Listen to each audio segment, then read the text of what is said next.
let's not push these other things. Like, let's go with what you want to do, what makes you happy. Because if there's not happiness and fun associated with that goal, then you're never going to achieve it. Exactly. No, that's right. It's got to be realistic. Yeah. And it's got to be about them and what brings them joy.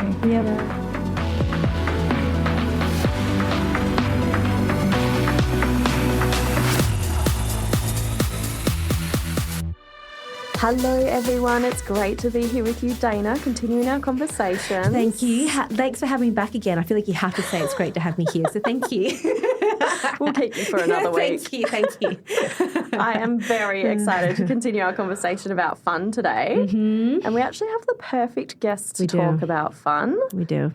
Emma is the first person I thought of when we discussed interviewing a parent about this F word. And you will all see why. Emma, it is such a privilege to have you here today. Welcome. Welcome. Thank you very much.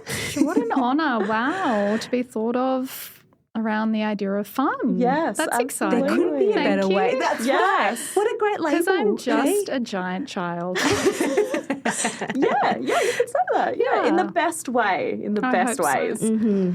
Emma, we would love if you would like to share a little bit about yourself and your family with the listeners. Yeah. Certainly. Thank you. In my family there is my husband, Andrew, our biggest boy, Mikey, who's out there working hard at the moment. He's just recently turned 9, and our little guy, F.U.N, who's 5. And our 2 cats, also boys. So then there's me. I'm very outnumbered. Oh, my gosh. Yes. So Mikey's diagnosed with quadriplegic cerebral palsy, epilepsy, hearing loss, all the other bits and bobs. Yeah. But more importantly, he is just the happiest little legend in the world. Most definitely. He's the life of the party. He's the ultimate hype guy. Always cheering for everyone. Hey, good job. Give me a high five. And you just can't help but smile when he's around. Yeah. He's just beautiful. our world. Couldn't agree more. And he and his little brother F.U.N have a lot of energy. Where did I get that from? Yeah, look. I don't know. Maybe there's a little bit of my influence. I don't know. So our house is just a constant state of noisy chaos. It's a lot. Yeah. It's a lot for most people, but it's just our normal. Max volume music, dance parties, crazy. That's us. Awesome. Gosh. Yeah. Sounds like the place to be, though. And I have to say, whenever I do see him when he's here, like, you're absolutely right. Can't help but to smile. Like, he draws you in. If I walked by and I didn't get to say hi, he'd be like, Dana. I'm like, okay, sorry. Coming over. Like, come on over. He invites people in. And yes, both your boys are out there right now, so it's pretty miraculous we get to sit in here to have a chat. Yep. But it's the fact that he embodies fun. He's just, he doesn't stop smiling. Yeah. Most That's definitely. Joyful boy. Pretty true. I feel like he was just put on, as sort of spiritual and strange as it sounds, I just feel like he was put here to just spread joy. Because he does. I mean, he is sassy. Like, he will tell you, excuse me, say hi to Mikey. And the older he gets, the sassier and bossier he is. He loves playing teachers. He loves bossing everyone around. I love that. Stand up and dance. Dance more. Jump higher. Okay, boss. And of course, we just do what he says because it makes us all laugh. But yeah, he is funny, and his brother's got a big personality just like him. So it's crazy. That's so cool. The sensory experience of the household. I love it. So on that note, Emma, I would love to know, do you remember back in the early days when it was all first happening, when you were first introduced to the F words? And if you could tell us a little bit about what they meant to you back then. I can hear him. Perfect timing as we start. Watch me. He already told me to go home because he's waiting for Dad. So, okay. Mummy's busy talking about you, mate. Yeah. Give me a minute. Honestly, I can't really remember the F words. I don't really remember being sort of shown that infographic or told about these F words. I would dare say, though, it would be when Mikey started Healthy Strides. Yeah. And what was he, 4 maybe? Wow. Yeah, Long yeah, time would be. ago. Yes. That was literally when you open your doors. Yes. Before you open your doors, I think I was like, Ooh. hey, put me on the Yeah, list. I'm pretty sure I remember having a chat with you before then. Yeah, I was so excited. I think because probably a lot of people don't talk about it enough back then. Yeah, sure. Lots has changed since then. Yeah. You're right. 100%. Yeah, it was like just do all the therapy, do all the things, and this whole medical model of looking at disability rather than this sort of different social model that we have now. So that was probably about when it was. But I guess for me, what it is, it's about a really holistic approach to, from my point of view, raising a child with a disability. So rather than just going, we're going to do all the things to make you better, as some people look at it, it's about, okay, what can we do in all areas of our life to really support you and for you to have a fun-filled, wonderful life and live in a great, connected, accessible world. Yeah. Beautifully said. Yeah, I think that's beautiful. And I feel like we came into the scene right as things were changing. Like that medical model was definitely our first couple of years. What a fun model that was. And there was no are you making sure you're having fun? Are you making sure your child's socialising? It was therapy 3 or 4 times a day, every day. And then on the weekends it was like, oh my gosh, let's all just catch our breath. Okay, here we go again. It's Monday. Wellness was not well thought of. No. It was like a byproduct if you were lucky. Yeah. And then it feels like it was only same thing, like as we came into Healthy Strides, that they, the conversations were more about, so when's he going to start daycare and when are you going to start doing stuff for yourself and when's he going to see his friends and I'm like, oh, I'm allowed to do that? Yeah. Time for me, what is that? Yeah. And I mean, we put out a lot of pressure on ourselves. I'm very guilty of, like you say, oh, we can take a breath. No, there were no breaths. There were no breaks. Yeah. But that was sort of this mindset that I was thrust upon me, and it depended on the therapist you had and who you were involved with. Yeah. But I mean, I will never forget walking into a very amazing pediatrician's office when Mikey was very little and being like, this is what we're doing, blah, blah, blah. And she just looked at me and said, you need to calm down. Because I was just doing too much. I was at home doing therapy, but I was being told I need to do this so many times a day and that. And, you just had this, I had this mum guilt 24/7. Yeah. But, hey, we still had fun. Our house is never without fun. Yeah. But, I mean, internally I was screaming. So, it's very, I'm glad it's different. And I'm glad, Kate and I just were chatting about this whole pressure of, certain therapists or professionals might put on you to, or maybe they're not even knowingly doing it, but making you feel like you need to be doing this, that, and everything else, and then seeing everyone else and what they're doing, and oh my gosh, I haven't tried that. I need to try all of these things. What if Mikey could? Yeah, exactly. What if that's the one that's going to change things? And I wish I could go back and not change anything that we did, but just be a little bit kinder to myself. So now when I meet mums newer in their journey or through our group or whatever it might be, I'm like, you're doing enough. Yeah, that's beautiful. I have no idea what you're doing, but I'm sure it's more than enough because we all have those thoughts. Yeah, and you've got to work out what's right for your child as well. Absolutely. Yeah. And the whole family unit, right? Because everyone goes in the ride. Everyone. Yeah. I remember you telling me about that conversation with that pediatrician. I do remember that. But sometimes every now and then, we've spoken about in the podcast before, sometimes you just need permission. Yes. Because you just keep going and going and going until either you are just so exhausted you can't go any further, or someone kind of goes, actually, you're okay. Yeah. You're doing so great. Yes. And how often do people say you're doing so great sometimes? Like there's an absence of that. It's always the deficit. What do you not have enough of? I'm not this enough. I'm not that enough. And it's amazing how being kind to yourself actually just gives you the space to bring fun into the picture. Because I think it sounds to me that you've always just been fun. Like that's just like the way that you as a family have set everything up. So you always injected fun into it anyway. But I've said before, like fun doesn't mean easy. It just means like you're enjoying the journey. And there's a part of the journey that you want to enjoy. It's life. And I mean, fun can actually be hard, things aren't easy, and making them fun can be really hard. But, it's just finding things that work for you. Yeah. And like you say, like when people, say, you're doing a good job and stuff, sometimes as well, they're like, wow, how do you do it all? You're doing so amazing. And sometimes it's not the right thing to say when someone's doing way too much because you're, then you're going to put on this pedestal at this person that's doing so great, and you're like, oh, okay, so I'm doing good with this level of crazy. So now I can't take it back at all. That's so true. I think we need that's a really good sometimes perspective. I feel like maybe people need to go, you're coping well with this, but, maybe things would be a bit better and a bit more fun if you chilled. Do you think sometimes that took a bit off the plate? reward is to be busy? Like it's kind of almost like I'm trying so hard now when people go, oh, how are you? And I'm like, I don't want to say busy. Don't say busy. Don't say busy.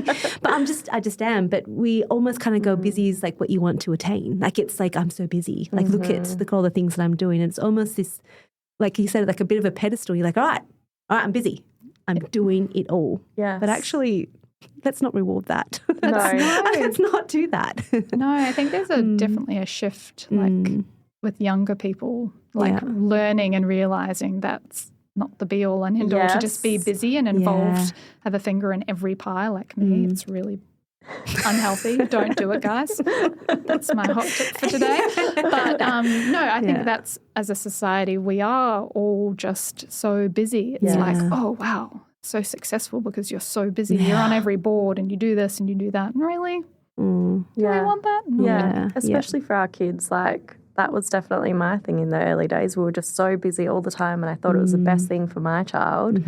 Now when I look back and I'm like, oh my gosh, he probably just needed a rest, the poor kid. Like he probably just needed a break. He probably just needed time to play by himself. We didn't give him that chance because we're in his face. They told us that we have to use this hand and we have to do this and we need to do this and he needs to practice this. And when he's not doing that, he's in the car or he's at therapy. And so, I relate to that so much. Like I think I've created...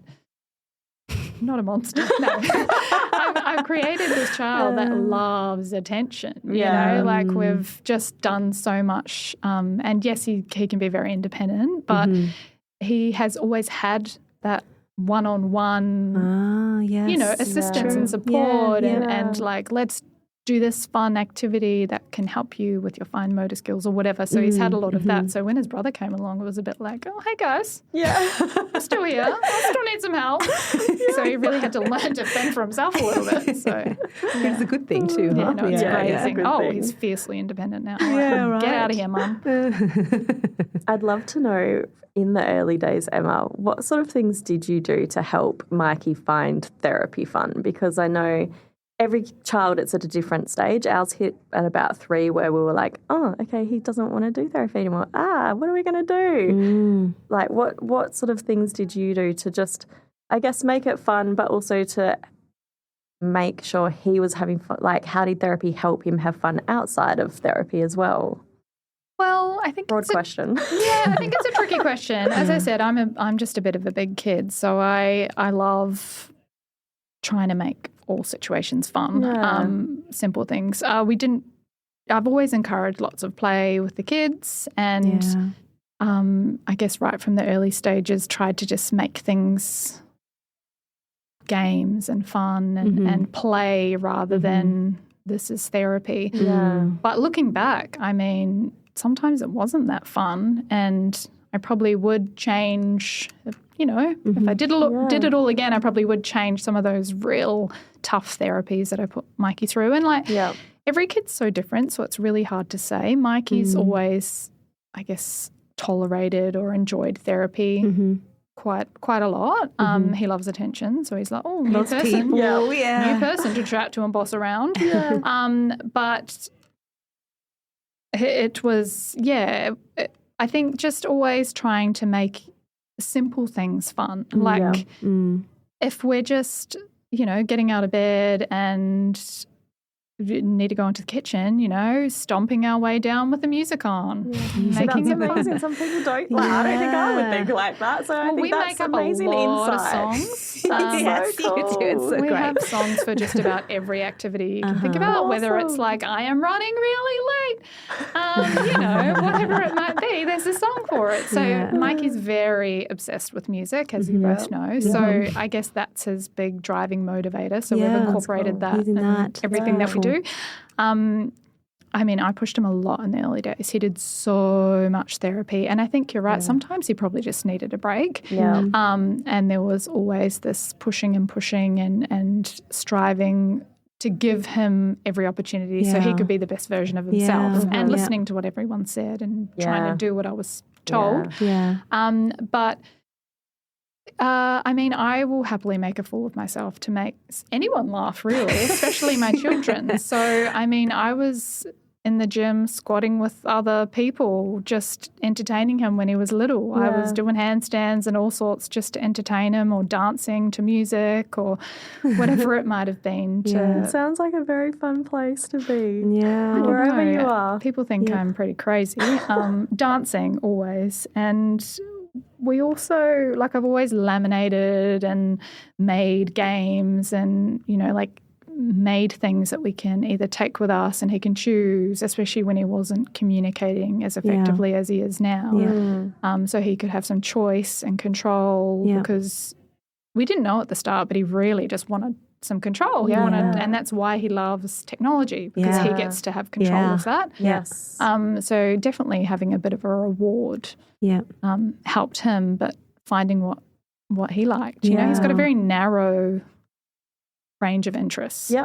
Pushing buttons. Loud music. Max volume. If you don't have loudspeakers, he's not interested. So, just finding ways that we can incorporate that into his activities and making it fun. That's beautiful. And incorporating his brother as well.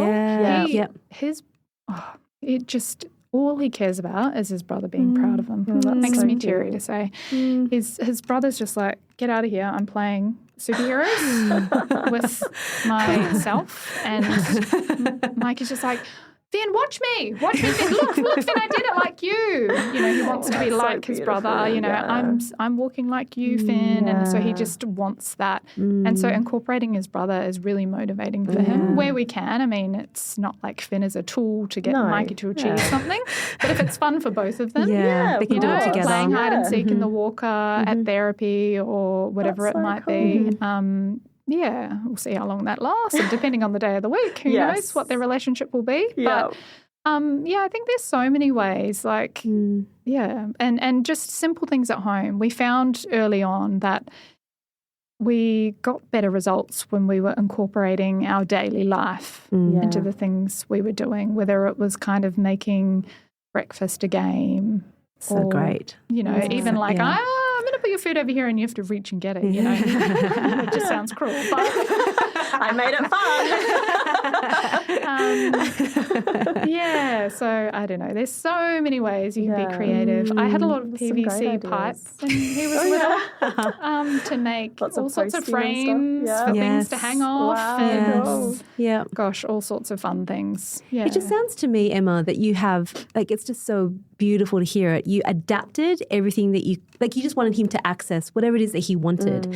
And so he didn't have to change, the world around him did. And that speaks volumes for all of our kids, you know, is to not go, this is the world and you have to change yourself to be able to access it. You just went, actually, no. We are going to give him these experiences. So that, I think, is so powerful. And the second one that I absolutely just loved when he said was that, you know, the way sometimes therapy is viewed as you do your OT, then you do your physio, then you do your speech. And it's all kind of like, no, but when you think about play, it's just all of it combined, because kids don't think about what discipline they're going to. It's like, no, it's not in their language, and they shouldn't even know that. It's just, I want to play, that's my vehicle, that's my work, I want to do it, and therefore I can be challenged and I can grow. And, you know, by almost disguising in that way, you're not making it like an extra chore to do. And I felt like that, the way you've described that inspires me, and I'm sure it inspires a lot of parents to kind of think, there's so much that you can do that actually doesn't need the hands of a therapist. You don't really 100%. Need that. Yeah, it's a bit of guidance, bit of support. I mean, I'm a therapist saying this. I'm going, we have a role to play, but let's be really clear what our role is. Our role is to try to give boosts when they need to, give some guidance when we need to, but actually choice and control into the hands of the child and the family. we're just here to help. It's not about us. It's about you guys. 100%. Yeah. And I think you'll find the really great therapists out there that do this, like you, Dana, with so much passion in their heart to see kids succeed will say that. Yeah. They know that it's therapy, not about the money. No, and like therapy at home with your family, with your friends, with your neighbours, in your environment is what is great. Yeah. Like at the moment, Mikey's really into looking at other people's cars and seeing if their doors are unlocked. So, we go around the neighbourhood in our walker and we point out, is there fuel cap circle or square? And because he really likes to look at shapes. Yep. And we test if the boots are unlocked, of the people we know. And we just roam around the neighbourhood. I can just see him doing that too. With the speaker clipped on with the carabiner at the back, full volume, 6 a.m. Sorry, guys. And if that gets him out and about moving, then that gets him going. Yeah. That's awesome.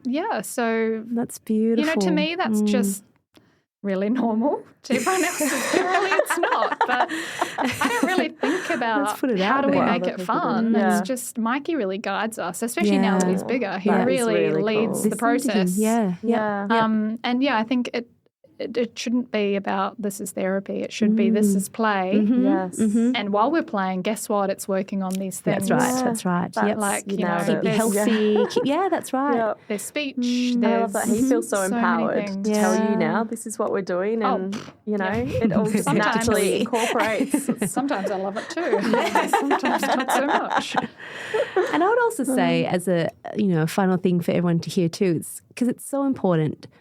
The number of times I've sat with both of you, like the number of times we've sat and just chatted the entire sessions for weeks on end, is I actually learned so much from both of you. And that's the view that I have is often molded by the view that you have. And there's so much that we can learn when we're listening to each other. Sometimes you'll say things like, oh, that isn't really working, Dana. I'll be like, oh, okay, right. Let's have a look at how we can make this better. Because, we have our own points of view, of course, but actually hearing it, been really great. And so for Mikey's session, it is all tailored around what we know.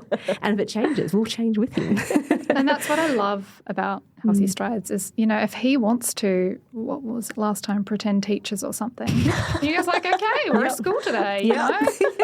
And we were talking about how he likes to walk through tunnels and things. So they're like, okay, well, let's we made so many tunnels for him, didn't we? Look at today.